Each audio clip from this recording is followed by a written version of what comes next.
DS की बकवास। No, it's not बकवास, इट्स सेंसेबल बकवास। सैटरडे का सुबह था और जनवरी की सर्दी। मैं एक शेयरिंग ऑटो में बैठकर अपना ऑफिस जा रहा था। मेरे ऑटो लेने के लगभग 100 मीटर बाद ही वो चली और मेरे सामने वाली सीट पर बैठ गई। हाँ, सामने वाली। अगर आपने कभी गुड़गांव के शेयरिंग ऑटो में सफर किया है तो अच्छे से रिलेट कर पाओगे। बहरहाल थोड़ा बैकग्राउंड दे देता हूँ।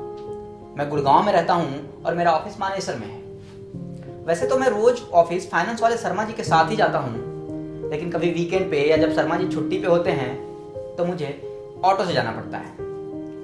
एनसीआर की शायद वो रिकॉर्ड सर्दी थी जब विजिबिलिटी मैक्सिमम 5 मीटर की थी। सुबह की ओस, लगभग 30-40 की स्पीड में चल रहा ऑटो और ऑटो में बज रहे कुमार सानू के गानों के बीच सफर कट ही रहा था कि अचानक से मेरी नजर पड़ी 3 मर्दों से दबी हुई मेरे सामने वाली लड़की पे। उसके कटे हुए जीन्स और व्हाइट टॉप पे ग्रे कलर का जैकेट देखकर सरोजनी या पालिका बाजार का अनुमान लगाया जा सकता था। चारों तरफ से खुली हुई ऑटो में चल रहे सपसपाते हवाएं उसे काफी तकलीफ दे रहे थे। फटे हुए होठों पे वो सस्ती वाली लिपस्टिक मानो ऐसा लग रहा था जैसे बासी गुलाब को फ्रिज में रख दिया गया हो। बगल से कोई गाड़ी गुजरने पे निकलती हुई उसके मुंह से सिसकारियां ये बता रही थी उसे काफी ठंड लग रही है। पता नहीं कहां से मेरे दिमाग में खुराफाती ख्याल आया और मैं पूरे फिल्मी स्टाइल में अपने बैग से मफलर निकाला और उसकी ओर बढ़ा दिया। अब देखो, उस टाइम तक मैंने वो शक्ति वाला वीडियो तो देखा नहीं था, सो मैं पिघल गया। पहले थोड़ा हिचकिचाई, मना किया, फिर बगल वाले अंकल ने जब इंसिस्ट किया तो ले लिया। इतने में मेरा स्टॉप आ गया और मैं जल्दी उतर गया। जब ऑटो चला गया तो मुझे याद आया कि अरे, मैंने अपना मफलर तो लिया ही नहीं। खैर, वो भी जनपद से खरीदा था तो ज्यादा रेट नहीं हुआ।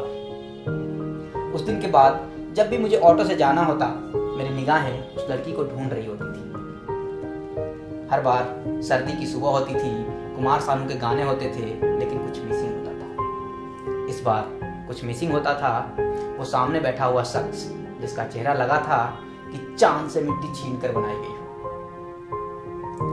एनीवे, जिंदगी चली रही थी कि एक बार वो इत्तेफाक फिर हो गया। आज शर्मा जी फिर छुट्टी पे थे और मुझे फिर से ऑटो से जाना था। मेरे ऑटो लेने के लगभग 100 मीटर बाद ही वो चढ़ी। मैंने उसे देखा तो चौंक सा गया। मतलब मेरे तन बदन में खुशियों की लहर दौड़ गई। मतलब इतनी खुशी तो मुझे बोनस मिलने पे भी नहीं हुई थी। मैंने उसे देखा और देखकर एक मस्त स्माइल पास किया।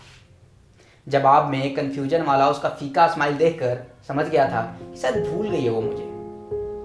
थोड़ी देर में जब मेरे से रहा नहीं गया तो मैंने उससे पूछ लिया, यू रिमेम्बर बिट्टू, मफलर, ठंड, सेम ऑटो? अच्छा, आप वही हैं। आई एम रियली सॉरी, मैं पहचान नहीं पाई। खैर, हमारी बातें होना शुरू। इधर उधर की बातें करते करते मैं अपने स्टॉप पर उतरना भूल गया। मैं भी जानबूझकर, मैं थोड़ी देर और उसके साथ बैठना चाहता था। शायद इस बार मैं उसे कुछ कहना चाहता था। शायद इस बार मैं उसे कहना चाहता था कि कैसे मैं तुम्हारा डेली तुम्हारे स्टॉप पे इंतजार किया करता था। मैं इस बार ये बताना चाहता था कि कैसे मैं डेली शर्मा जी को लेट होने का बहाना बनाकर ऑटो से जाने लगा था। कि कैसे ऑटो से जाने के कारण लेट होने पर अपने बॉस से डांट खाने लगा था। और ये सब वो 200 रुपए के मफलर के लिए नहीं था, बल्कि वो जो तूने च्युइंगम चबाते हुए बेशुमार क्यूटनेस बिखेरे थे, उसके साथ मेरा दिल भी चला गया था, ये उसके लिए था। वो जो मेरा मफलर बांधने के बाद शर्माई थी और अपने बालों को कानों के पीछे फंसाया था, वो तेरा शर्माना, वो तेरे बालों से खेलना, उसके साथ मेरा दिल भी चला गया था, ये उसके लिए था। ये सब मन में प्लानिंग चल ही रहा था कि अचानक से ऑटो रुका। इस बार उसका स्टॉप आ गया था। उसके साथ मैं भी उतरा। वो बोली, आपका भी इधर ही ऑफिस है? और मैं बड़ा ही शायराना अंदाज में बोला, तेरी बातों और अदाओं का जादू चला है इस कदर कि अब तो याद ही नहीं रहता किस एरिया में तेरा ऑफिस है और किस एरिया में घर। वो फिर शर्माई और बाय बोलकर जाने लगी। मैं बोला, अच्छा सुनो, अगर बाद में कभी कांटेक्ट करना हो तो ये मेरा बिजनेस कार्ड है, इस पे मेरा नंबर है, कॉल कर लेना। शायद समझ गई थी वो। मेरे इरादे को भांप लिया था उसने। इस बार वो शायराना अंदाज में बोली, इतनी भी क्या जल्दी है जनाब, कोशिश जारी रखो। क्या पता शर्मा जी फिर छुट्टी पे हों और एक इत्तेफाक और हो जाए। Thank you so much. Hey guys, कैसी लगी ये वीडियो कमेंट सेक्शन में जरूर बताइए। लाइक कीजिए इस वीडियो को, शेयर कीजिए अपने फ्रेंड्स के साथ एंड सब्सक्राइब कीजिए इसकी बकवास।